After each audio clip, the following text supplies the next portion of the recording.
Lucas 6.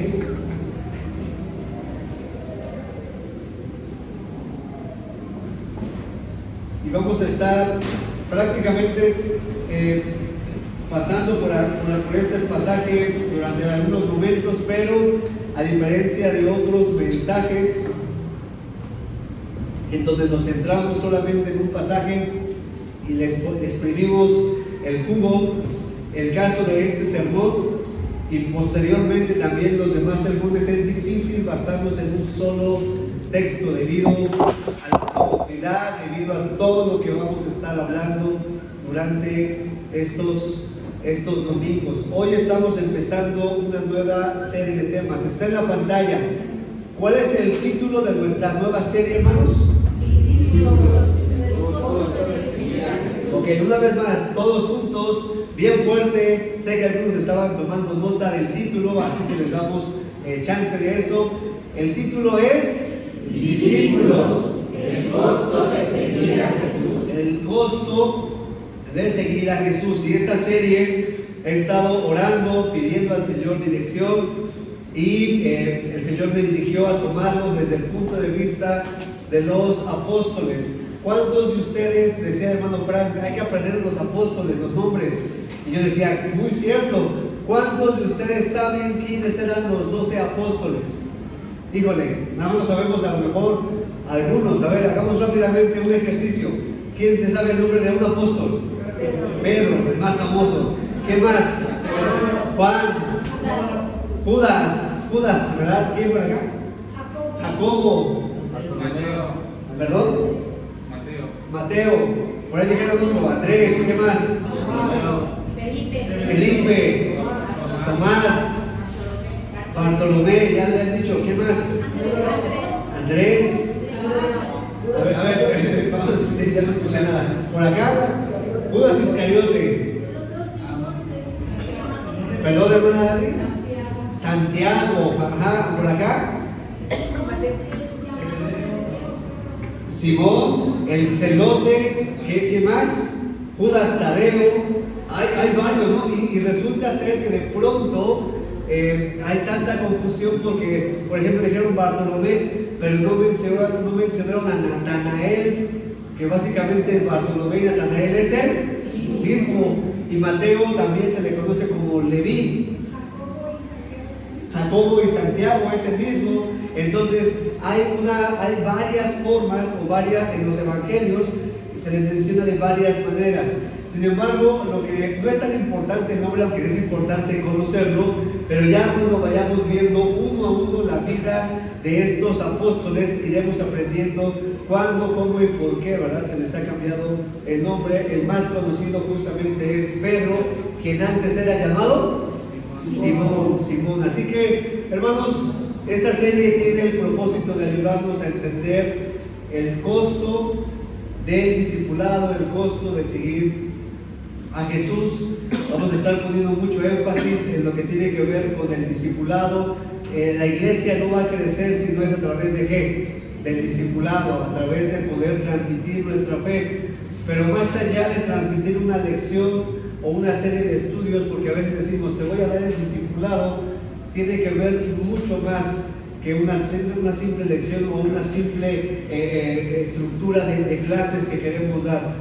Tiene que ver con la transición de vida y tiene que ver con nuestra propia vida, si realmente y verdaderamente somos discípulos del Señor. Así que esta serie no se la pierda. Vamos a estar estudiando algunos domingos, varios domingos, por lo menos 12 domingos, esta serie acerca de los discípulos, y el tema con el que comenzamos esta serie está en la pantalla. Es el primer tema introductorio a esta serie, se titula Ven y sígueme. Ven y sígueme. Y vamos a poner un separador en Lucas capítulo 6 y vamos a ir a Mateo capítulo 16, por favor. En este sermón les voy a estar moviendo a varios pasajes, así que tengan su Biblia a la mano, ténganla listo, porque vamos a estar moviéndonos en muchos pasajes de la Escritura, principalmente en los Evangelios. Mateo capítulo 16, versículo número 24. Dice la Biblia así, Mateo 16, 24: a una sola voz, todos juntos, dice la Biblia así. Entonces Jesús dijo a sus discípulos: si alguno quiere venir en pos de mí, niéguese a sí mismo y tome su cruz y sígame. Leámoslo una vez más, Mateo 16, 24, dice así. Entonces Jesús dijo a sus discípulos: si alguno quiere venir en pos de mí, niéguese a sí mismo y tome su cruz y sígame. Mateo 16, 24. Una vez más leamos Mateo 16, 24. Tratemos de memorizarlo. Dice así. Entonces Jesús dijo a sus discípulos: si alguno quiere venir en pos de mí, niéguese a sí mismo y tome su cruz y sígame. Mateo 16, 24. Lo podemos leer una vez más, bien fuerte y tratando de decir de memoria. Dice así la Biblia. Entonces Jesús dijo a sus discípulos: si alguno quiere venir en pos de mí, niéguese a sí mismo y tome su cruz y sígame. Mateo 16, 24. ¿Quién lo puede decir de memoria? Mateo 16, 24. ¿Ya habrá alguien que lo pueda decir? Luis, adelante. Mateo 16, 24. Entonces Jesús dijo a sus discípulos: si alguno quiere venir en pos de mí, niéguese a sí mismo, tome su cruz y sígame. Bien, Mateo 16, 24. Hermana Laurita.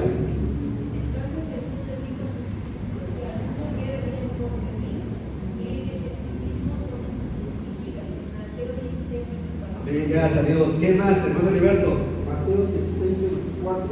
Entonces Jesús dijo a sus discípulos: si alguno quiere venir en pos de mí, niéguese a sí mismo y tome su cruz y sígame.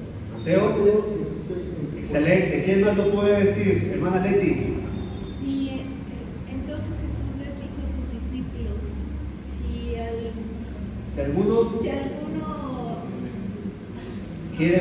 si alguno quiere venir en pos de mí, niéguese a sí mismo y tome su cruz y sígame. Amén. Mateo 16. 20. Perfecto, muy bien. Evita, te vas a la mano, ¿verdad? Adelante. Entonces Jesús dijo: si alguno. Ahí va, ahí va. Entonces Jesús dijo a sus discípulos: si alguno quiere seguirme, niéguese a sí mismo. Si alguno quiere. Si alguno quiere venir en pos de mí, niéguese a sí mismo, tome su cruz y sígame. Así es, muy bien. ¿Quién más lo puede decir de memoria? ¿Alguien más, Karencita? Mateo 16, 24. Entonces Jesús le dijo a sus discípulos: si alguno quiere venir en pos de mí, niéguese a sí mismo y tome su cruz y sígame. Muy bien, todos juntos digámoslo una vez más. Mateo 16, 24. Dice así la Biblia. Entonces Jesús dijo a sus discípulos: si alguno quiere venir en pos de mí, niéguese a sí mismo y tome su cruz y sígame. Y sígame. El título de este mensaje es Ven y sígueme. Les invito a orar y vamos a poner este sermón en manos de nuestro Dios. Padre, gracias te damos porque hoy podemos comenzar una nueva serie. Te pido, Señor, discernimiento para compartir tu palabra, poder de tu Espíritu Santo para poder predicarla con fidelidad.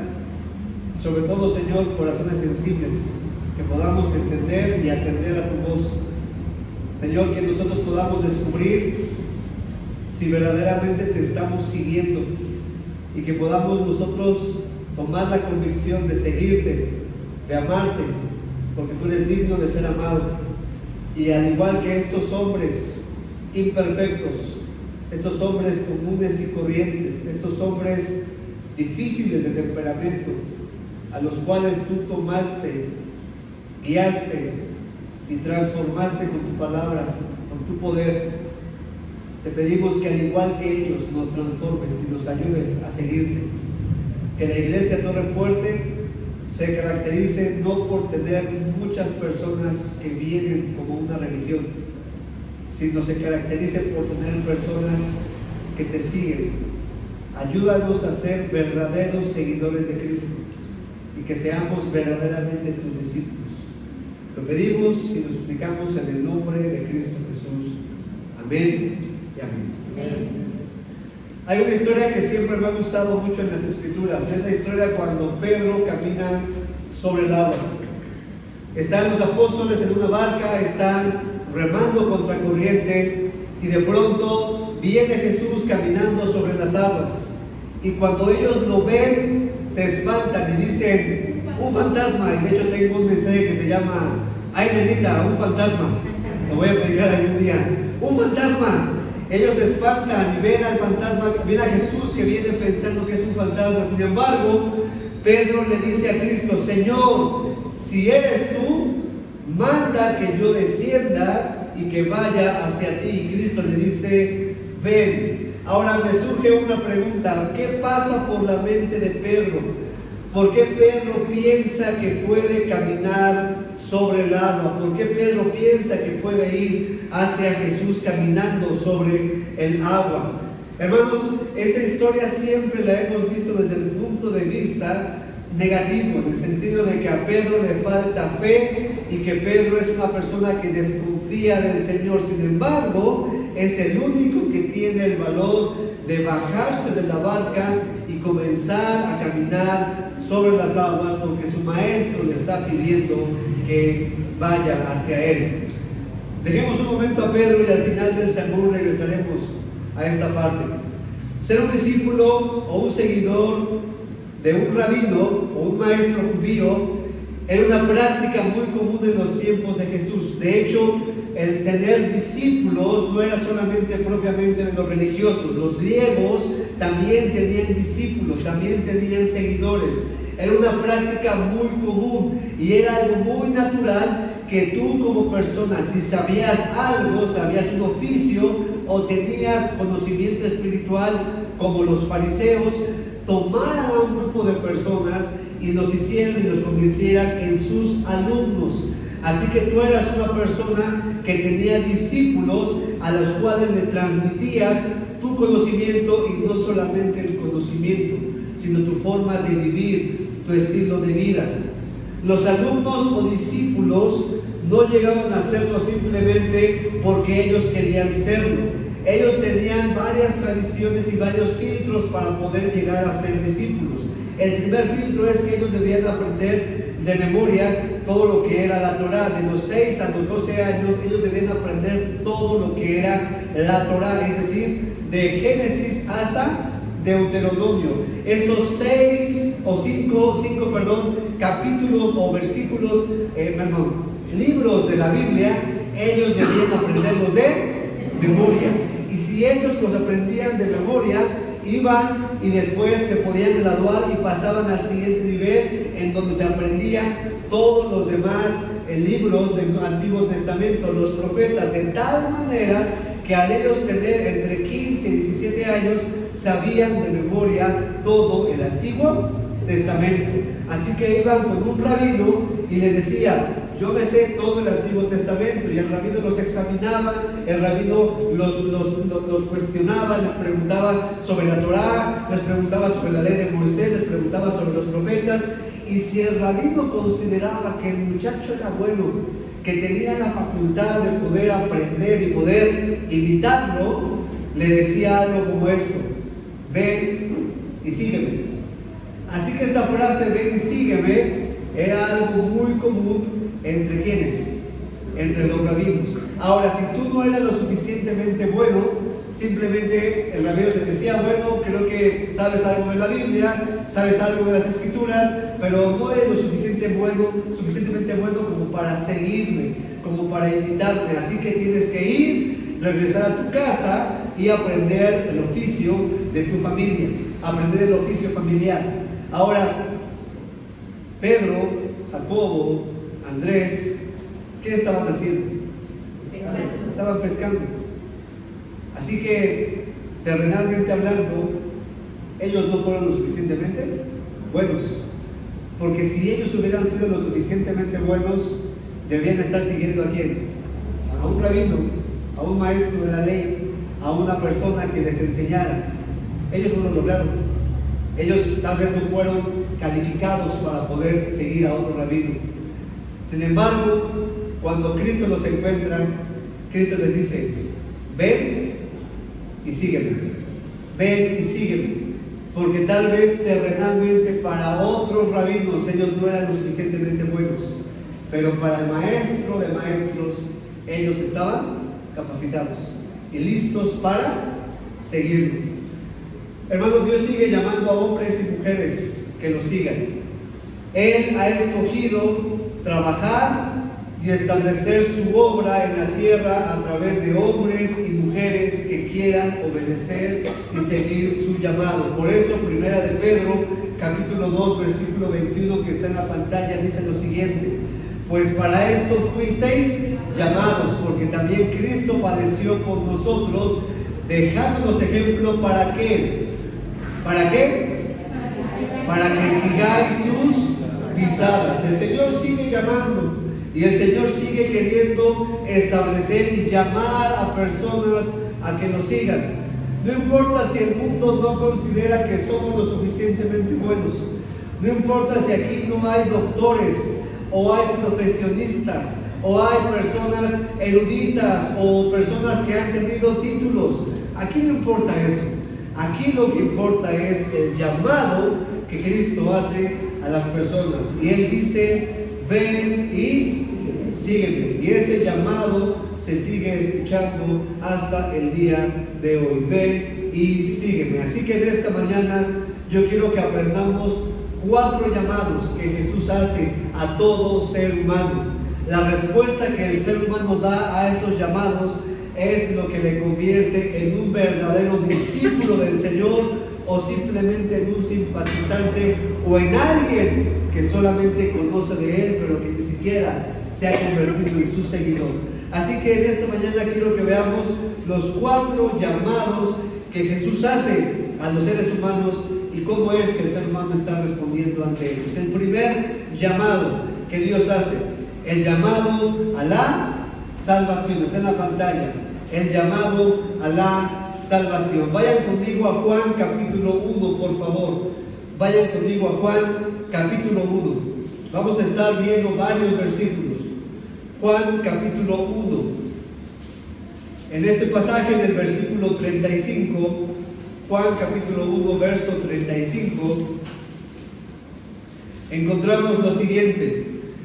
Encontramos a un hombre llamado Juan el Bautista, que ha estado bautizando y que ha estado preparando el camino para la venida del Señor Jesucristo. Así que en Juan capítulo 1 vemos en los versículos 29 al 33 que Juan ve venir a Cristo, y cuando Cristo viene y desciende al agua, Juan hace una gran declaración. Juan dice: he aquí el Cordero de Dios que quita el pecado del mundo. Y posteriormente, en el versículo 35 del capítulo 1, dice lo siguiente: el siguiente día otra vez estaba Juan y 2 de sus discípulos, y mirando a Jesús que andaba por allí, dijo: he aquí el Cordero de Dios. Ahora noten esto: le oyeron hablar los 2 discípulos y siguieron a Jesús. Y volviéndose Jesús y viendo que le seguían, les dijo: ¿qué buscáis? Ellos le dijeron: Rabí, que traducido es maestro, ¿dónde moras? Les dijo: ven y ved. Fueron y vieron dónde moraba y se quedaron con él aquel día, porque era como la hora de 10:00. Ahora noten el versículo 40. ¿Quiénes estaban allí en ese diálogo? ¿Quiénes eran los discípulos que estaban primeramente con Juan el Bautista, pero después, cuando escuchan: he aquí el Cordero de Dios que quita el pecado del mundo, comienzan a seguir a Jesús? Dice el versículo 40 que ahí estaba ¿quién? Andrés, hermano de Simón Pedro, que habían oído a Juan y habían seguido a Jesús. Este halló primero a su hermano Simón y le dijo: noten, hemos hallado al Mesías, que traducido es el Cristo. Y le trajo Jesús, y mirándole Jesús dijo: tú eres Simón, hijo de Jonás, tú serás llamado Cefas, que quiere decir Pedro. Ahora ver el versículo 43. El siguiente día quiso Jesús ir a Galilea, y halló ¿a quién? y le dijo, sígueme. Y Felipe era de Betsaida, la ciudad de Andrés y Pedro. Felipe halló a ¿quién? A Natanael, y le dijo, hemos hallado a aquel de quien escribió Moisés en la ley, así como los profetas, a Jesús, el hijo de José de Nazaret. Natanael, versículo 46, le dijo, de Nazaret puede salir algo bueno. Le dijo Felipe, ven y ve. Cuando Jesús vio a Natanael que se le acercaba, dijo de él, he aquí un verdadero israelita en quien no hay engaño. Le dijo Natanael, ¿de dónde me conoces? Respondió Jesús y le dijo, antes que Felipe te llamara, cuando estabas debajo de la higuera, te vi. Respondió Natanael y le dijo, Rabí, tú eres el Hijo de Dios, tú eres el Rey de Israel. Respondió Jesús y le dijo, porque te dije, te vi debajo de la higuera, ¿crees? Cosas mayores que estas verás. Y le dijo, de cierto os digo, de aquí en adelante verás el cielo abierto y a los ángeles de Dios que suben y descienden sobre el Hijo del Hombre. Así que aquí encontramos básicamente primero a Andrés, que estaba con Juan el Bautista y comienza a seguir a Jesús. Ahora, noten esto, la palabra seguir en este contexto no significa seguir como discípulo. Ellos no comenzaron a seguir a Jesús para ser sus discípulos. El contexto natural de esta palabra es examinar a la persona, es decir, que ellos comenzaron a seguir a Jesús para examinarlo, motivado por la declaración de Juan, he aquí el Cordero de Dios que quita el pecado del mundo. Entonces ellos escuchan eso y comienzan a seguirlo, a examinarlo y a conocerlo. Y cuando lo conocen, se dan cuenta de algo. Él es el Mesías, Él es el Salvador. Y se dan cuenta, y Andrés reconoce, hemos hallado al Mesías, y va con Simón, hemos encontrado al Salvador. Y luego Felipe también conoce a Jesús, y Felipe dice, tú eres de quien se profetizaba en el Antiguo Testamento. Y ahí está en la pantalla todo eso. Ellos empiezan a descubrir cómo es que Jesús es el Mesías, cómo es que Jesús es de quien escribió Moisés, y cómo es que Jesús es el Hijo de Dios.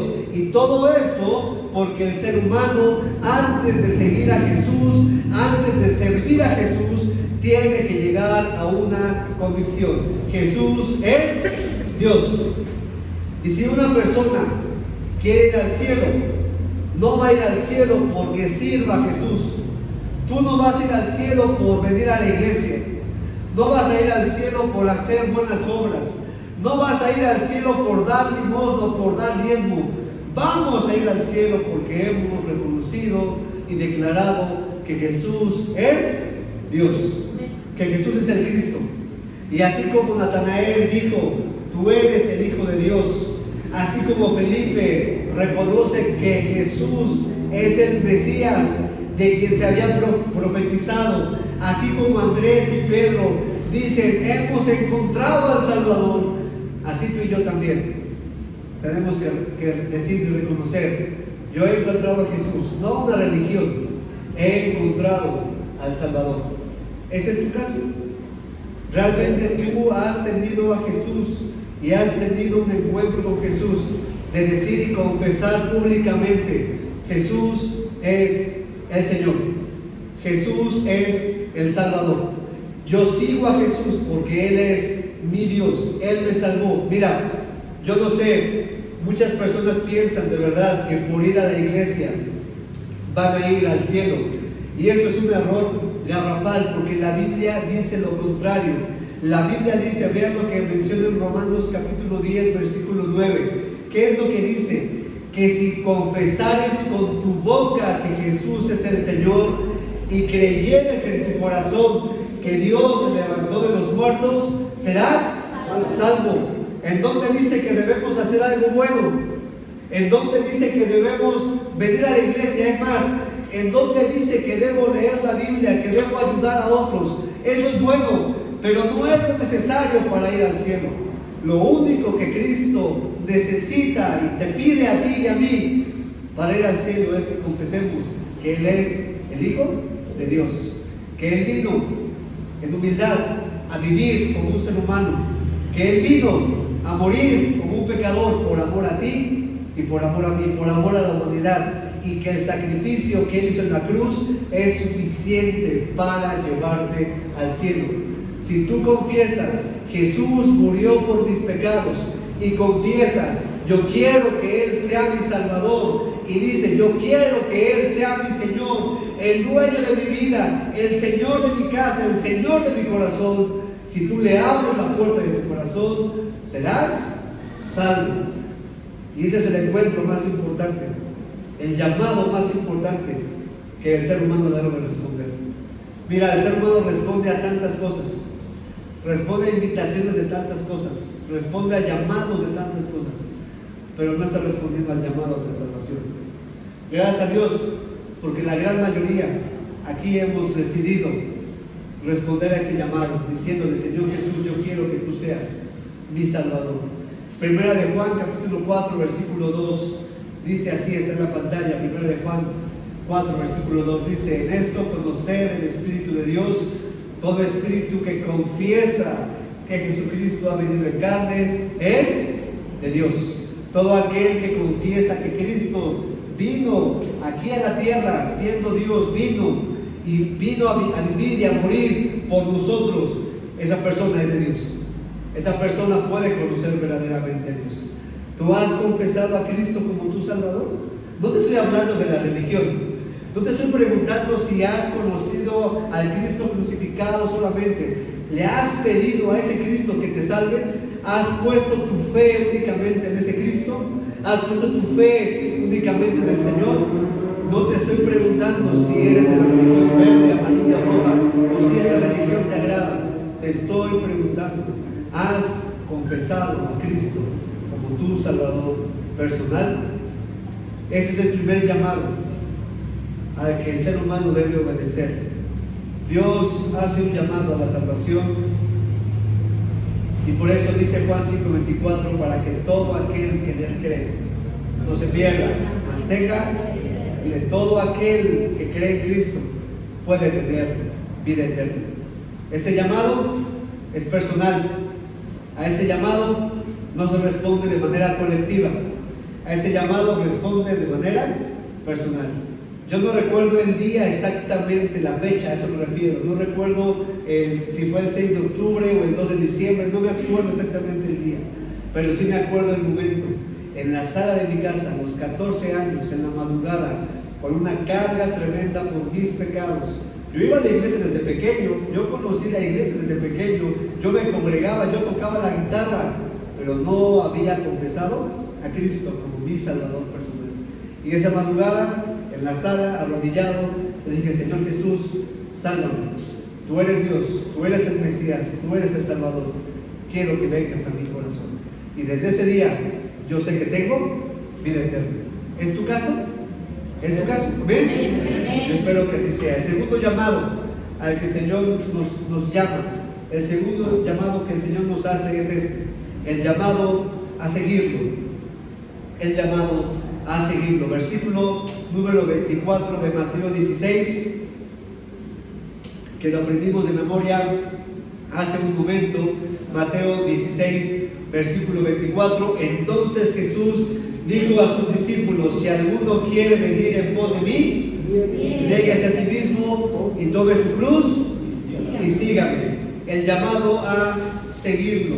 El llamado de Jesús a sus seguidores, que posteriormente se convirtieron en sus discípulos y posteriormente se convirtieron en sus apóstoles, siempre fue: sígueme.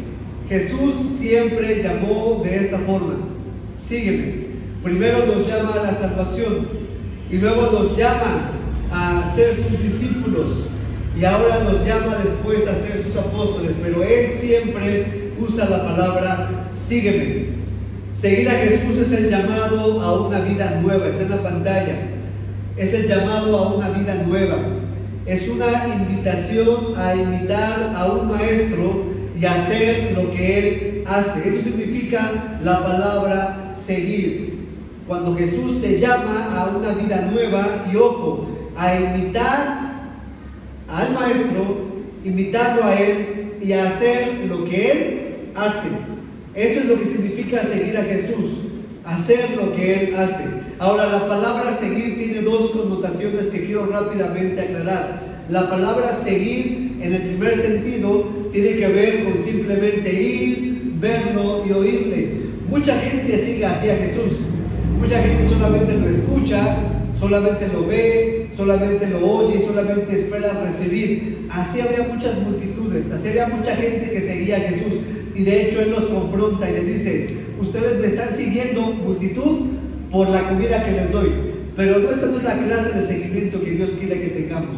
La palabra seguir y el significado más importante es que invita a los que le siguen, a los que quieren ser sus discípulos, los invita a imitar su estilo de vida. ¿Para qué? Para que sean como yo y para que hagan lo que yo hago. Eso es lo que significa seguir a Jesús. Seguir a Cristo es un asunto serio. Seguir a Cristo es un asunto más allá de la religión. Seguir a Cristo es mucho más allá que solamente venir a los cultos. Seguir a Cristo tiene que ver con un cambio en nuestra manera de vivir, con un cambio en nuestra manera de pensar, con un cambio en nuestra forma de resolver los asuntos diarios de la vida. Seguir a Cristo tiene que ver con el hecho de dar media vuelta y de la forma que yo estaba viviendo, ahora la cambio por completo y comienzo a imitar lo que Cristo hacía. Comienzo a vivir como Cristo vivía. Comienzo a hablar como Cristo hablaba. Comienzo a amar como Cristo amaba. Comienzo a perdonar como Cristo perdonaba. Comienzo a hacer lo que Cristo hacía. Porque si yo decido obedecer al llamado de seguir a Jesús, yo estoy aceptando el reto de imitarlo a Él en toda la extensión de la palabra. Así que seguir a Cristo es un asunto serio. Por eso tantas iglesias batallan tanto. Y por eso tantas iglesias están teniendo cristianismo muy relajado. Porque seguir a Cristo tiene un alto costo, hermanos. Seguir a Cristo implica sacrificio. Y seguir a Cristo implica un compromiso serio de imitarlo a Él. Somos imperfectos, por supuesto. Pero recuerden lo que leíamos en 1 de Pedro capítulo 2 versículo 21. Para esto fuisteis llamados, para que sigáis sus pisadas. Para que sigáis sus pisadas. De la manera que Él vivió, nosotros también tenemos que vivir. Quiero decirte bajo este punto del llamado a seguirlo, quiero decirte tres cosas muy breves, pero muy importantes. Seguir a Cristo en primer lugar requiere obediencia. Seguir a Cristo requiere obediencia. Mira, en Lucas capítulo 5, Mateo capítulo 4 y Marcos capítulo 1, encontramos una historia muy interesante. La historia de la pesca milagrosa. En esta historia se conoce como esa pesca milagrosa porque toda la noche Pedro había estado pescando y no había logrado absolutamente nada, como muchos de nosotros, ¿no? Te la pasas trabaje, prospectando para buscar clientes de aquí para allá y nada, cero ventas, nada, ¿no? Y todos estamos como que, ¿qué pasa? Bueno, así sentía Pedro. Estaba cansado, estaba agotado, toda la noche había estado pescando. Y de pronto se encuentra con Cristo y Cristo le dice: echa tu red. Y Pedro: Señor, toda la noche hemos estado pescando, ya no hay nada. Echa tu red, vuelve a echar. Y Pedro dice: está bien, en tu nombre la voy a echar. Echa la red en un lugar donde había poca probabilidad de que hubiera peces, a una hora donde ya no era probable la pesca porque ya había amanecido y los peces ya estaban dispersos por todos lados porque los peces suben en la noche a comer. Así que era muy improbable que Pedro pescara algo. Sin embargo, tal era el milagro y tal fue el milagro que ellos vieron, que en ese momento Pedro comienza a pescar y dice la Biblia que la red comenzaba a romperse y el barco se estaba hundiendo. Así que Pedro, impresionado por eso, va y se arrodilla delante del Señor y le dice: Señor, yo te voy a seguir. ¿Y sabe lo que Cristo le dijo? Ahora te voy a hacer pescador de hombres. Ven y sígueme. Ven y sígueme. El significado de esta palabra, como lo hemos visto, es: sígueme para imitar lo que yo te voy a enseñar. Te voy a enseñar a ser un pescador de hombres. Así que es un asunto de obediencia. Y también cuando Pedro ve esto, llama a Jacobo, llama a Juan, y los cuatro ven este milagro y Jesús les dice: síganme. Y luego lo más interesante es lo siguiente: al instante, ¿qué hicieron ellos? Dejando las redes, dejando a su padre, le siguieron. Luego vemos en Mateo capítulo 9, más adelante en la pantalla, Mateo capítulo 9, Marcos capítulo 2 y Lucas capítulo 5, vemos cómo Cristo llama a Mateo. Mateo, que era un publicano, a quien también se le conoce como Leví, el hijo de Alfeo, un publicano en plena acción, sentado en el banco de los tributos públicos. Dice la Biblia que cuando Jesús vio a Mateo, lo vio a los ojos y le dijo: ven y sígueme. Y al instante, sin ningún tipo de vacilación, Mateo se levantó, dejó su vida cómoda, porque Mateo era rico, y le siguió. Hermanos, seguir a Jesús es un asunto de obediencia inmediata. Estoy seguro que al ver el milagro de la pesca milagrosa, hizo caer a Pedro, Andrés, Jacobo y Juan de rodillas, y ellos respondieron de inmediato a la invitación. ¿Y sabes una cosa? Nosotros también hemos visto milagros de parte del Señor. Hemos visto cómo Él ha hecho milagros. La hermana Laurita es un milagro. Confiamos que veremos al hermano Isidro salir y que será un milagro. Hemos visto milagros del Señor. Nuestra actitud debería ser la misma. Al instante, dejándolo todo, sin titubear, y obedeciendo. Pero a veces, hermanos, nuestra obediencia es postergada. Postergamos la obediencia, titubeamos en nuestra obediencia, cuestionamos, simplemente nos quedamos pasmados ante el milagro, pasmados ante el Señor. Cada domingo escuchamos una voz, un llamado a la obediencia, y no obedecemos, postergamos nuestra obediencia. Cuando Jesús dice: hey, sígueme, y al instante Pedro, Mateo, Andrés, Juan, Jacobo, dejándolo todo, le siguieron, obedecieron. Hermano, yo te invito a obedecer al Señor. Yo te invito a obedecer. No hay nada más allá que una obediencia cabal, una obediencia completa. En lo que te ha mostrado el Señor que debes obedecerlo, hazlo ya, hagámoslo ya, obedezcámoslo, seamos obedientes a Él y a su palabra. Segunda cosa que quiero mencionarte bajo este punto de seguir a Jesús. Seguir a Jesús implica un alto costo. Seguir a Jesús implica un alto costo. Ahí en Mateo capítulo 8 y Lucas capítulo 9, les voy a pedir que vayan conmigo a Lucas capítulo 9, por favor. Lucas capítulo 9. Hay muchos textos que estudiar. Créanme, esta semana me encantó estar estudiando muchos versículos que poder profundizar, pero el poder verlos de manera hilada y cómo se entrelazan entre ellos y se complementan fue algo muy hermoso. Lucas 9, versículo 57, por favor. Dice la escritura en este pasaje. Lucas 9, versículo 57. ¿Estamos ahí? Dice: yendo ellos, uno le dijo en el camino: Señor, te seguiré a donde quiera que vayas. Y le dijo Jesús: las zorras tienen guaridas, las aves de los cielos nidos, mas el Hijo del Hombre no tiene dónde recostar su cabeza. Y a otro dijo: sígueme. Él le dijo: Señor, déjame primero que vaya y entierre a mi padre. Jesús le dijo: deja que los muertos entierren a sus muertos, y ve tú y anuncia el reino de Dios. 61, ustedes dice: entonces también dijo a otro: te seguiré, Señor, pero déjame que Y Jesús le dijo: ninguno que poniendo su mano en el arado mira hacia atrás es apto para el reino de Dios. Jesús nunca disfrazó el evangelio y el ministerio de falsas esperanzas. Es más, él mismo siempre anunció el costo que había de seguirlo. Él siempre anunció que la motivación de comida y todo lo que la gente buscaba realmente no eran verdaderos seguidores de él, porque los verdaderos discípulos de Jesús estaban dispuestos a imitarlo y a pagar el alto costo que implicaba a seguirlo a él. ¿Lo que hago imita a Cristo?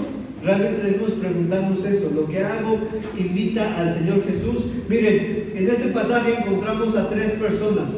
El primer personaje es un escriba, como lo dice Mateo capítulo 8.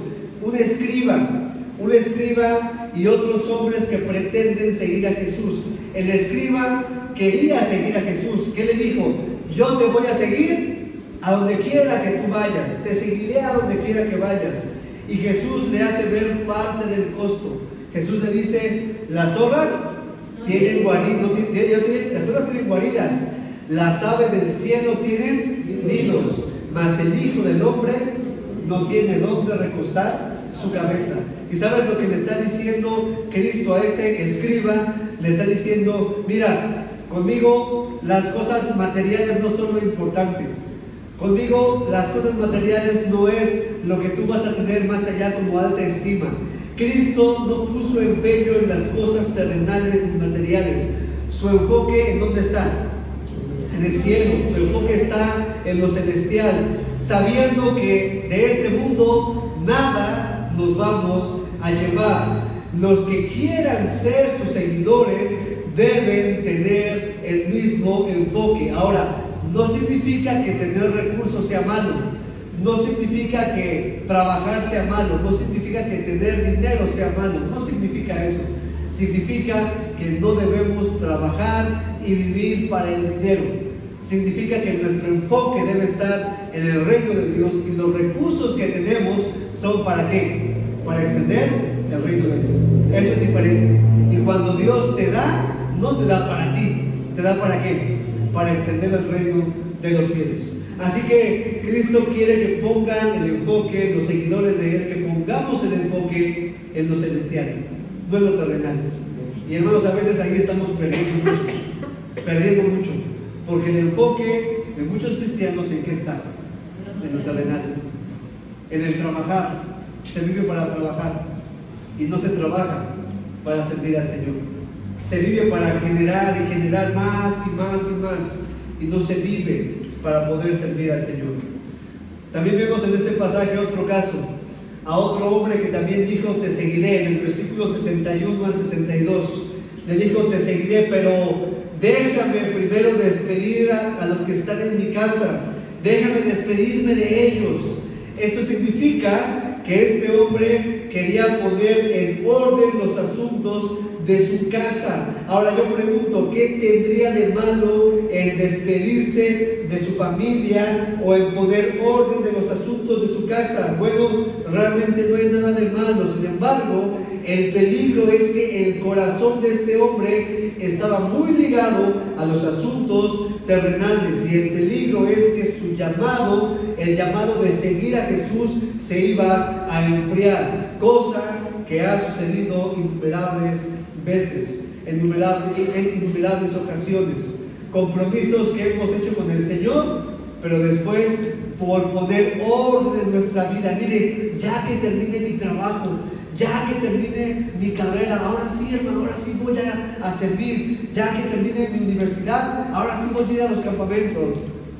Es cuando menos vas a ir a los campamentos. Bueno, aquí no hay jóvenes en mi carrera casi, pero cuando menos se van a los campamentos. Si me estoy explicando, postergamos. Ya que me jubile, ahora sí que reciba mi pensión, todo el tiempo voy a servir. Te jubilas, te pensionas y nadie necesita, nada de nada. Y estás sirviendo a la familia, que por allá con los nietos, que por allá con la familia, que me voy a viajar. Está bien, qué bueno, pero servir al Señor lo seguimos postergando. Y pues déjame primero arreglar acá, ya que me despongo un poco mi agenda, ahora sí sirvo al Señor. Cuando el Señor hay que decir, Señor, te voy a servir. Y no vas a hacer un hueco en mi agenda, yo voy a hacer espacio en mi agenda para servirte, porque tú eres mi Señor. Eso implica seguir al Señor, eso es costoso, hermanos. Y hubo otro discípulo, ahí en el versículo número 59. Noten esto me llamó mucho la atención, porque al escriba y a este último que acabamos de ver, ellos solitos se invitaron, ellos solitos se ofrecieron a seguir a Jesús, dijeron, te voy a seguir, prometieron y no cumplieron. Pero en el versículo 59 dice, y dijo a otro, es decir, Jesús a este sí le dijo, sígueme. Él le dijo, Señor, déjame que primero vaya y entierre a mi padre. Jesús le dijo, deja que los muertos entierren a sus muertos, y tú ve y anuncia el reino de Dios. A este hombre Jesús sí le invitó a seguirlo. Sin embargo, este hombre pidió un plazo para hacerlo. ¿Por qué? Porque no estaba listo. Él quería cerrar ciclos, déjame que entierre a mi padre. Ahora, no es que su padre ya estuviera muerto, no significa eso. Pretendía esperar a que su padre muriera, a que se muera mi padre, y posteriormente te voy a seguir. Lo que vemos aquí es que este hombre puso excusas. Puso la excusa de no querer comprometerse a largo plazo. No un largo plazo así como que no. Así es lo que pueda hacer, nada más aquí lo que pueda hacer en corto. Tengo mi trabajo, tengo que hacer aquí y allá. Sí, Señor, te quiero seguir, gracias por la invitación, pero tengo responsabilidades. No había un compromiso a largo plazo. También vemos que este hombre posterga lo que sabía que debía hacer, pero no quería hacerlo. El Señor te ha llamado a servirle, y lo has postergado y postergado. A muchos les ha llamado a servirle de tiempo completo, y lo han postergado y postergado. Este hombre pensaba que sus deberes con la familia son excusa a cumplir el llamado que Dios le estaba haciendo. Así que Cristo le dice, sígueme, deja que los muertos entierren a sus muertos, y ven y sígueme. Es decir, no te preocupes de las cosas terrenales, ocúpate de las cosas espirituales. Más adelante encontramos en otro pasaje, está en la pantalla, Mateo 16, Marcos 8 y Lucas capítulo 9, encontramos que Jesús dice, tomen su cruz cada día y síganme. Cuando Jesús les dice esto a los discípulos, tomen su cruz cada día y síganme, fue un choque en la mente de los discípulos, de la gente que estaba cerca de él, porque la cruz en su contexto y mente representaba violencia y muerte degradante. La cruz en aquellos días representaba una muerte degradante. La cruz estaba reservada solamente para los peores malhechores. La gente que moría crucificada era lo peor de lo peor. Así que Cristo con estas palabras está demandando de la gente que pretende seguirlo una total sumisión a Él, e incluso un llamado a la entrega total de su propia vida en todas las esferas que representaba. Entrégame tu tiempo, entrégame tus recursos, entrégame tu juventud, entrégame tu fuerza, entrégame tu energía, tu inteligencia, entrégame todo, no lo que te sobra, entrégame lo mejor de ti. Incluso si fuera necesario ir a la muerte, debes estar dispuesto a hacerlo. Toma tu cruz cada día y sígueme. Y ahí muchos se quedaron en el camino. Y ahí muchos se siguen quedando en el camino. Seguir a Cristo implica un alto costo. Hermanos, ¿qué más quisiera yo que como cristianos aprendiéramos? Que servir a Jesús y seguir a Jesús es lo mejor que podemos hacer en la vida. El mundo paga mal, hermanos, pero Jesús paga bien. El mundo paga mal, pero Dios es fiel y Él no se olvida de los que le sirven. Hebreos 6:10, mi texto favorito, dice que Dios no es injusto para olvidar el trabajo de amor que habéis mostrado hacia su nombre, habiendo servido a los santos y sirviéndoles aún. Hermanos, ¿qué más quisiera yo que como seres humanos, como congregación, como jóvenes, como adultos, entregáramos lo mejor a Jesús? ¿Qué más quisiera yo que como cristianos de Torre Fuerte dijéramos: Señor, te voy a entregar lo mejor de mí, lo mejor de mi tiempo, lo mejor de mi fuerza, no lo que me sobra, no solamente lo que puedo hacer, voy a hacer todo lo que está en mí para servirte. Hermanos, si nosotros nos entregáramos a Jesús con pasión y nos diéramos a Él, sí, es un alto costo, pero lo valdría. Y el cristianismo en general sería otra cosa. Hace muchos años tuve la oportunidad de estar en Bolivia con el pastor Héctor Sochigua, que ya está con el Señor. Estuve 7 meses allá. ¿Sabes qué nos llenó de tristeza el corazón? Para que yo pudiera ir a Bolivia, yo fui 7 meses allá, y en el momento en que fui para allá fue como que wow, algo que a nivel así cercano de la iglesia, wow, qué bonito que va a ir allá a servir y dar su vida 7 meses, un año iba a estar allá. Pero estando allá nos dimos cuenta de que era nada, era absolutamente nada eso. Nos dolió ver a un grupo de mormones, 70 jóvenes mormones, 70 jóvenes mormones, que fueron a la ciudad de Sucre durante 6 meses. 70 jóvenes mormones, 6 meses, pagando todo, dejando todo, para ir y compartir un evangelio falso en las universidades. Y me dijo: ¿y nosotros, Daniel? Solamente estamos tú y yo aquí. ¿Y todos los jóvenes de nuestro compañerismo dónde están? ¿Sí me estoy explicando? ¿Por qué si nosotros tenemos la verdad, estamos gastando en estudiar y títulos y doctorado, que no es malo, pero que se va a quedar todo aquí, y no estamos gastando nuestra vida en seguir a Jesús? Me suena como la ilustración del niño que toma el dulce, se lo come, y después va con su papá y dice: papá, te regalo un dulce, y simplemente le da una cáscara. Y muchas veces así somos con el Señor. Gastamos lo mejor de nosotros en el mundo, y cuando queremos servir a Jesús, simplemente lo que queda es la cáscara, y ya no hay fuerza, ya no hay energía, ya no hay recurso, ya no hay tiempo, y le damos lo que nos sobra a Jesús. ¿Qué diferencia si nosotros dijéramos: Señor, lo que resta de mi vida, toda será para ti, con entrega, con sacrificio? Hermanos, seguir a Jesús implica un alto costo. Número 3, y muy rápido en esta parte: seguir a Jesús por encima de todo y de todos. Este pasaje es fuerte, está en la pantalla. Estamos en el mismo punto, el llamado a seguirlo. Lucas capítulo 14, versículo 26. Está en la pantalla, por favor. Lucas 14, 26.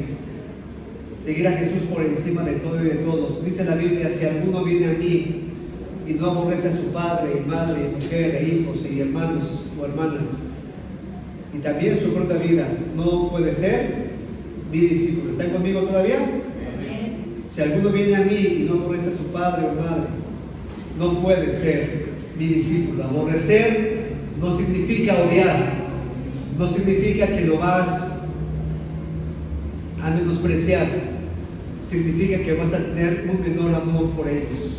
Es decir, el que no ama menos a su padre o madre o hijos o etcétera, etcétera, no puede ser mi discípulo. Lo que Jesús quiere es que Él sea la persona a la que nosotros más amamos. Nadie debe tener mayor amor en nuestras vidas que Jesús. La persona a la que más debo amar no es a mi esposa, no es a mi hija Lucy, no es a mi hija Sophie, es a Jesús. Porque si amo más a Jesús, yo estaré dispuesto a seguirlo. Esa es la realidad a la que Jesús nos quiere llevar. Y te pregunto: ¿amas más a Jesús que a tu familia? Si la respuesta es no, entonces, hermanos, no podemos ser sus discípulos, porque a Él tenemos que amarlo mucho más. Él debe ser nuestra prioridad, por encima de la familia, por encima del trabajo y por encima de cualquier persona. Jesús debe ser lo primero. Y son palabras difíciles de escuchar, pero es la realidad, es lo que Jesús dijo. Nadie que ama más a otras cosas o otras personas puede ser mi discípulo. Número 3, el tercer llamado, el llamado de Dios a servirlo. El llamado de Dios a servirlo. Lucas capítulo 6, versículo 12, está en la pantalla, por favor. El llamado de Dios a servirlo. Hemos visto en primer lugar el llamado de Dios a la salvación. En segundo lugar, el llamado de Dios a seguirlo. Y en tercer lugar, y más rápido, el llamado de Dios a servirlo. ¿Sí vamos bien? A salvación, a seguirlo y en tercer lugar, a servirlo. Lucas capítulo 6, regresemos para allá, por favor. Lucas capítulo 6. Ya estamos en la recta final. Lucas capítulo 6, dice el versículo número 12: en aquellos días, versículo 12 de Lucas 6, nuestro texto base: en aquellos días él fue al monte a orar y pasó la noche orando. Y cuando era de día, llamó a sus discípulos y escogió a 12 de ellos, a los cuales también llamó apóstoles. Ahora quiero explicar algo muy importante aquí. Los 12 apóstoles no siempre fueron apóstoles. Lucas registra el llamado de Cristo a sus 12 discípulos después de haber pasado tiempo orando. Ellos, al igual que muchos, eran considerados como discípulos. Algo que debemos entender es que estos 12 hombres no siempre tuvieron la exclusividad de ser sus discípulos. Como decía nuestro hermano Frank, antes había 70 discípulos, 70 personas que seguían a Jesús. Había un grupo entre mujeres, estos hombres, había muchos que seguían a Jesús. Sin embargo, en este momento en Lucas 6, Cristo hace algo. Él pasa la noche orando, Él pasa tiempo orando, y después de orar durante toda la noche, Él llama ¿a quién? A 12. De los 70 que había, Él llama a 12. Y a estos 12 les llama ¿para qué? Para que sean sus discípulos, o sus apóstoles, mejor dicho, sus apóstoles. La palabra discípulos es del griego matetes, está en la pantalla, que significa aprendices o estudiantes. Esto fue lo que primeramente los apóstoles fueron. Primeramente fueron discípulos, primeramente aprendieron, primeramente estuvieron bajo entrenamiento. Durante una época, su ministerio, ellos lo dedicaron solamente ¿a qué? A aprender y aprender acerca de Jesús, su doctrina, enseñanza, su amor, su carácter, sus propósitos. Y un discípulo hace eso, hermanos. Está dispuesto a aprender, está dispuesto a escuchar. No solamente viene y ya se sienta y sale, no. Viene, se involucra, está aprendiendo. Hay curso de evangelismo, viene. Hay curso de discipulado, viene. Hay curso de maestros, viene. Está aprendiendo. ¿Por qué? Porque eso hace un matetes, un discípulo. Aprende, absorbe de la Biblia, lee, memoriza versículos. Y esa es la etapa en la que estuvieron los discípulos primeramente, siendo primeramente estudiantes. Pero ahora en Lucas, ahora Jesús, después de orar, los llama a ser sus apóstoles, como dice el versículo número 13. Llamó a sus discípulos y escogió a 12 de ellos, a los cuales también llamó apóstoles. Y apóstoles del griego apostolí, mensajeros o enviados. Está en la pantalla, mensajeros o enviados, es lo que significa la palabra apóstoles. Ellos en sí mismos, los 12 apóstoles, no eran especiales. Ellos no eran nobles, no eran adinerados, no eran preparados. La verdad es que eran hombres muy comunes y muy corrientes, y lo que vamos a ver en la serie de estos temas es la vida de cada uno de ellos, la vida de Pedro, Andrés, Jacobo, Judas Iscariote, Judas Tadeo, Simón el Celote. Veremos en la vida de todos ellos imperfección. Veremos en la vida de todos ellos personas que tenían graves problemas de carácter.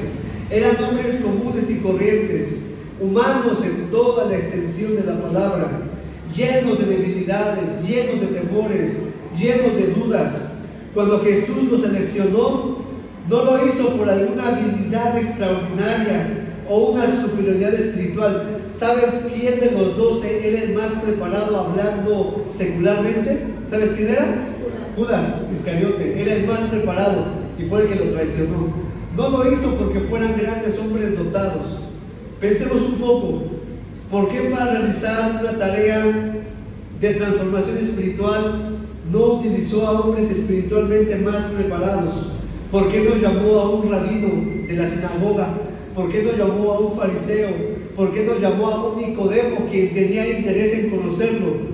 Parece que Jesús, en forma muy deliberada, escoge a hombres sencillos, frágiles, débiles, y es irónico, porque en sus manos deja el destino y la misión de todo su ministerio.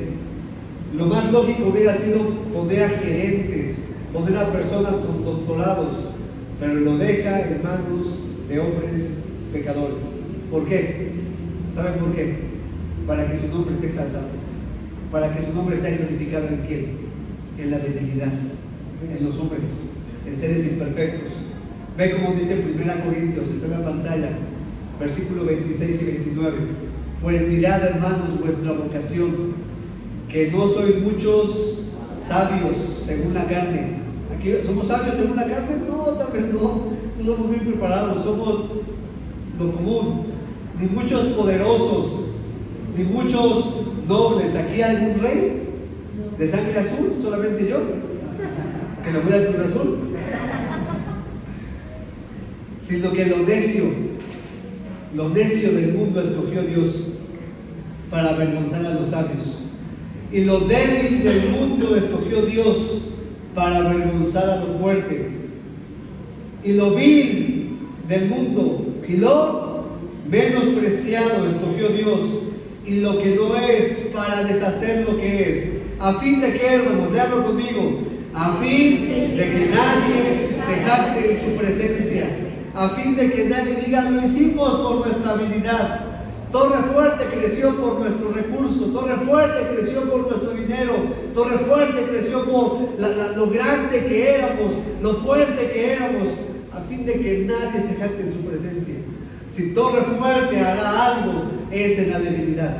En la debilidad de hombres que quieren seguir a Jesús, que lo obedecen, que dicen, Señor, te voy a servir. Así como soy, con mi debilidad, con mis fracasos, con mis flaquezas, transfórmame. Mira, mi carácter es malo. ¿Tú crees que los discípulos eran joyitas?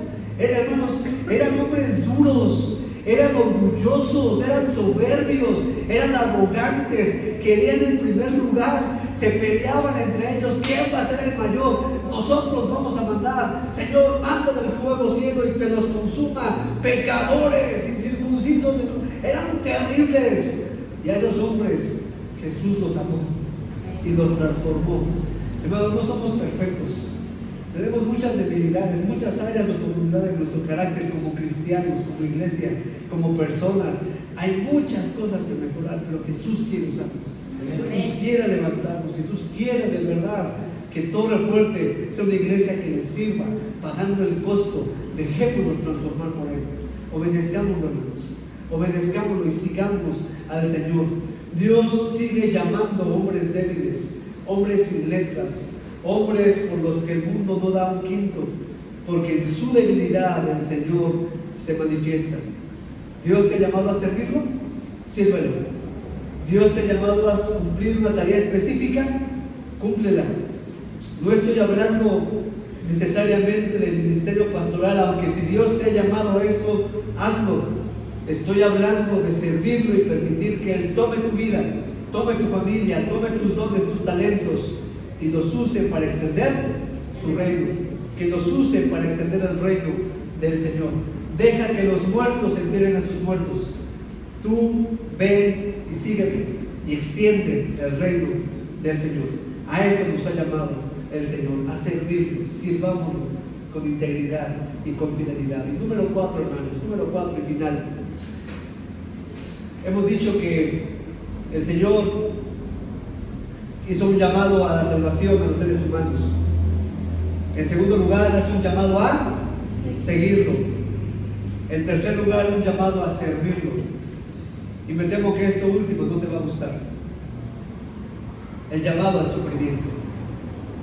El llamado al sufrimiento. Está en la pantalla, por favor. los llamó al sufrimiento. Lucas 6, versículo 12 al 16. Leamos una vez más la lista de los 12 discípulos que están aquí. Versículo 14. ¿Están conmigo? Dice la Biblia: a Simón, a quien también llamó Pedro, a Andrés, su hermano, Jacobo y Juan, Felipe y Bartolomé, Mateo, Tomás, Jacobo hijo de Alfeo, Simón llamado Celote, Judas hermano de Jacobo, y Judas Iscariote, quien llegó a ser el traidor. La última instrucción de Cristo en realidad es el llamado al sufrimiento. La última instrucción que Cristo les dio, el último mandato, en realidad es el llamado al sufrimiento que Él les dio. Ese último llamado es el llamado que también nos hace a nosotros. Y lo hace en Mateo capítulo 28, versículo 19 al 20, que está en la pantalla. Lo sabemos de memoria y siempre lo vemos como la gran comisión, como el ir y hacer discípulos a todas las naciones. Qué bonito se escucha eso, hermanos. Para bautizarlos en el nombre del Padre, en el nombre del Hijo y del Espíritu Santo, para enseñarles que guarden todas las cosas, porque Él está con nosotros. Y ese es el mandato, hermanos. Y se oye precioso. Sin embargo, en el ir y en el hacer los discípulos a todas las naciones, va implícito el sufrimiento, va implícito el sacrificio, va implícito el ir y gastar tu vida por el Señor. Mi hija Lucy me estaba platicando esa semana con ella, y en la escuela están orando por el país de Israel, la nación de Israel, y por la guerra que hubo en Irán. Y ella me dijo: papá, hay que orar por Israel y por Irán. ¿En algún país de estos no se conoce a Jesús? Le dije: por supuesto. En Israel lamentablemente tampoco conocen a Jesús, pero el país más cerrado al Evangelio, o de los más cerrados al Evangelio, es Irán. Un país donde el Islam, los musulmanes radicales han cerrado por completo. En esos países te matan por predicar a Cristo. Y me dijo: uy, no hay que ir allá. A lo que yo le contesté: ¿y por qué no? Porque te matan. Y luego vimos lo que dice la Biblia: por tanto, ir y hacer discípulos ¿a dónde? Incluido Irán. Y mira, hermano, tal vez suena muy radical, porque yo sé que de aquí ninguno vamos a decir: yo quiero ir a Irán. Pero es el llamado que Dios nos hace a ir a todas las naciones, a sufrir. Pero si a veces no queremos hacerlo aquí, ¿cómo estaremos dispuestos a obedecer el llamado de ir y predicar el Evangelio a todas las naciones? ¿Sabes? Los apóstoles entendieron bien que ellos debían ser obedientes, y ellos estuvieron dispuestos a sufrir por su Señor. Ellos decidieron abrir la puerta de su corazón a Jesús y fueron salvos. Primeramente aceptaron a Cristo como Salvador. Después dieron un siguiente paso y decidieron seguirlo, pagando el costo, pagando el sufrimiento, renunciando al mundo, sufriendo y siguiendo a Jesús. Le siguieron en todo momento. Después aceptaron el reto y decidieron ser sus apóstoles para servirlo y para llevar el mensaje de salvación. Y ahora son llamados a sufrir, yendo a todas las naciones, muriendo si fuera necesario. ¿Sabes? De los 12 apóstoles, tenemos que Judas Iscariote fue el único descalificado y fue el único que murió por no conocer realmente a Cristo. Aunque él era un apóstol, él no conoció la salvación en Cristo, su corazón nunca fue de Cristo. Quedaron 11 apóstoles, y de los 11 solamente uno murió sin una muerte violenta. 10 tuvieron una muerte violenta. Está en la pantalla. Pedro murió crucificado.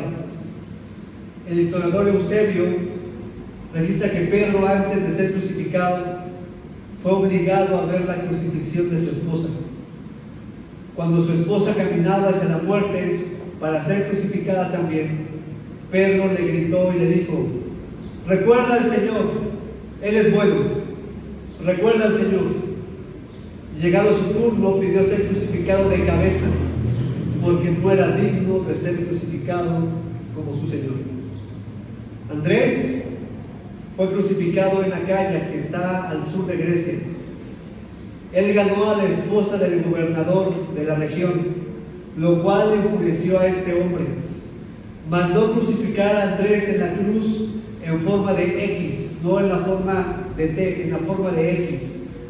Y no lo crucificó con clavos, sino con cuerdas para prolongar el sufrimiento. Andrés estuvo colgado al menos 2 días antes de morir. Aún estando en la cruz, la gente que pasaba y se acercaba le decía: Cristo es el Salvador, arrepiéntete y conoce a Cristo como tu Salvador personal. Aún crucificado, Andrés predicó el Evangelio. Jacobo, el hermano de Juan, fue el primero en morir de los 12 apóstoles. Él fue decapitado, y eso está en la Biblia de los Hechos. Él fue decapitado, murió a espada, fue muerto con la espada, y él mismo fue el que ganó. Por la historia se nos cuenta esto. Él ganó al hombre que lo había acusado de traicionarlo. Y este hombre que lo había acusado por predicar el Evangelio, lo ganó para Cristo. Y de este hombre, cuando iban los dos a ser muertos, este hombre le dijo: perdóname. Y Jacobo solamente dijo: la paz sea contigo, y le besó.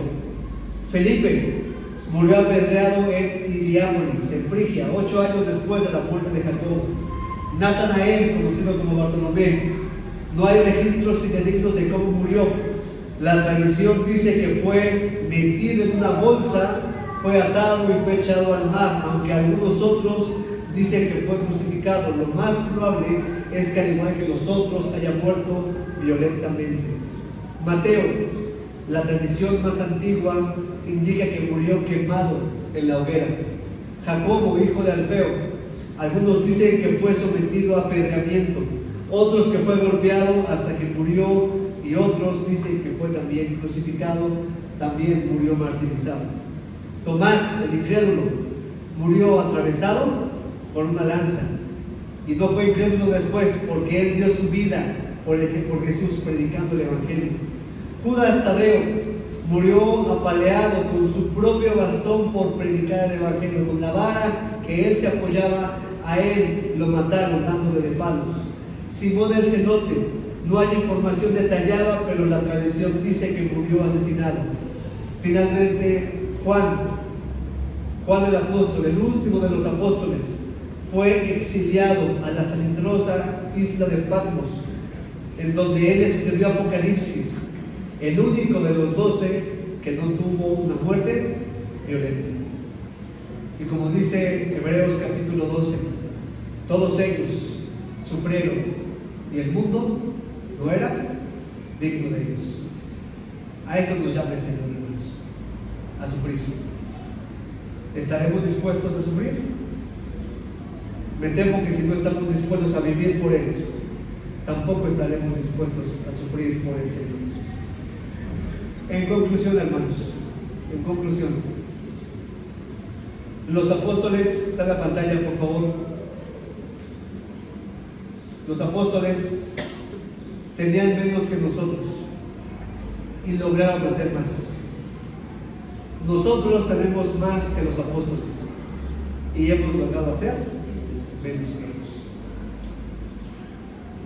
Todo depende, hermanos, de la entrega al Señor, de la obediencia y del hecho de podernos decir que somos verdaderamente sus seguidores. Recuerda que Él te llama a ser salvo, pero Él principalmente también te llama a servirlo, a seguirlo y a sufrir por Él. Recuerda que seguir a Jesús es la invitación a invitar su fe y a invitarlo en toda la extensión de la palabra. ¿Por qué Pedro desciende de la barca? Porque Pedro es el único que dice: Si tú mandas que yo vaya, yo caminaré. ¿Qué está pensando Pedro que puede hacer? ¿Qué está pensando Pedro que va a lograr? Bueno, Jesús le dijo, ven y sígueme. Y la invitación, ven y sígueme, era una invitación a imitar su fe, a imitar al Maestro. Él fue llamado por su rabí para seguirlo en toda la extensión de la palabra, es decir, a imitar todo lo que él hace. Así que Pedro entiende que si su Maestro puede caminar sobre las aguas, él también puede hacerlo. ¿Y sabes? Lo hace y camina y va. ¿Por qué? Porque decidió confiar en que si seguía a su Maestro, él era capaz de hacer todo lo que el Maestro le pedía hacer. ¿Por qué se hunde? Bueno, porque para lograr hacer lo que el Maestro nos pide, hermanos, siempre es necesario mirarlo y seguirlo a Él. Hermanos, que nuestra fe no falte. Podemos lograr muchas cosas, podemos caminar sobre el agua, podemos ver milagros del Señor si decidimos seguirlo a Él. Ven y sígueme, es la invitación que el Señor nos hace. Iglesia Torre Fuerte, ¿responderemos a ese llamado? ¿Responderemos al llamado de la salvación? ¿Al llamado a seguirlo? ¿El llamado a servirlo? ¿Y al llamado a sufrir por Él? Esa es tu decisión y es mi decisión. Vamos a ponernos de pie, hermanos, y vamos a terminar orando al Señor. Y que sea una convicción, una decisión personal de cada uno de nosotros.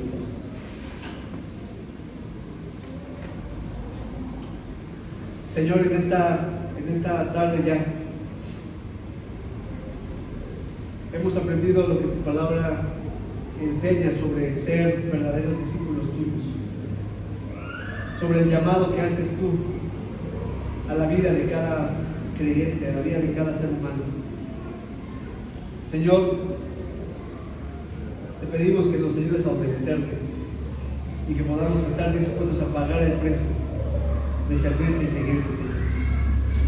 Padre, ser tus discípulos no es sencillo, pero vale la pena. Toca nuestro corazón, Señor. Toca nuestra vida y ayúdanos a ser verdaderos discípulos tuyos, a ser verdaderos seguidores tuyos. Señor, que durante este tiempo que estudiaremos la vida de los apóstoles, el verdadero discipulado, lo que implica ser un verdadero seguidor, Señor, quebranta nuestro corazón, al igual que los apóstoles quebrantan nuestro carácter, quebrantan nuestra vida, quebrantan nuestro temperamento, Señor. Ayúdanos a mirarte. Padre, suena muy difícil ser como ellos, vivir como ellos, vivir y imitarte a ti. Pero Señor, tú has dejado esto con el único mandato de seguirte y obedecerte. Dispón nuestro corazón a hacerlo, en las cosas más mínimas, en los cambios que tú nos muestras que debemos hacer, Padre, que podamos obedecerte. Oh Señor, toca corazones, yo no puedo hacerlo. Que tu Espíritu Santo lo haga, que quebrante el corazón de todos los que estamos aquí y aún los que no están, Señor. Quebranta sus corazones, Padre, para que podamos ser una iglesia que te sigue, Señor. Lo pedimos, Padre, en el nombre de Cristo Jesús. Amén y amén. Así como estamos, hermanos, vamos a sonar un canto, el canto de Dios grande en mí, está en la pantalla. Quiero pedir al hermano Frank que nos pueda venir a dirigir y también mientras lo cantamos, entregar nuestros diezmos y ofrendas. Así que hermano Frank, adelante, por favor.